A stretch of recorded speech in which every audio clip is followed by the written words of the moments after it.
Good evening, everyone. Tonight, as I stand here, I do not feel like I'm addressing an audience. I feel like I'm speaking to a room that once shaped the very foundations of my creative life. Because for me, French cinema was not just an influence, it was an awakening, and it all began with Francois Truffaut's The 400 Blows.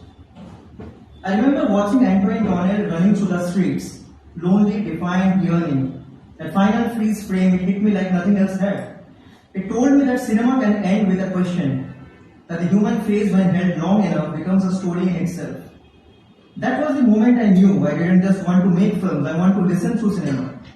Then came Godard, and he broke every rule I never knew existed. I never knew existed then, not now.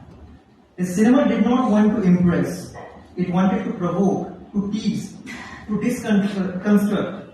He taught me that cinema is not a mirror, it's a hammer. Basically, this film, White Horse's Neigh, is more like a world film, I would say, because many languages of the world are involved in this film. Like French is involved, Sanskrit is involved, which is an ancient language. English is there, of course, Hindi is there, and a lot of people have collaborated in this project. I mean, someone from Russia has collaborated, who is the creative producer in this film, Oksana Chefranova. Oksana happens to be a professor in cinema studies in Yale University. Then Luis Pedron. Luis Pedron is a person from Philippines who owns and manages a film festival in Manhattan.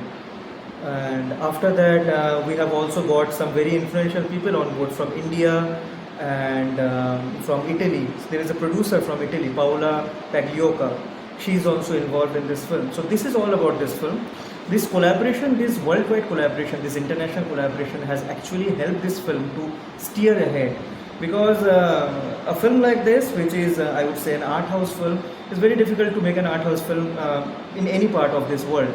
And leave apart India. In India and also in Calcutta, it's very difficult to make a film, leave apart art house films. So it was very difficult.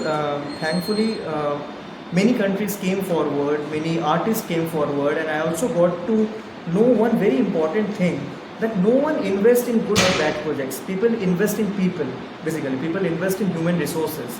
So there is this trust factor that I have culminated in all these people who have come forward and helped me up. And that is how the whole journey of this film is turning up.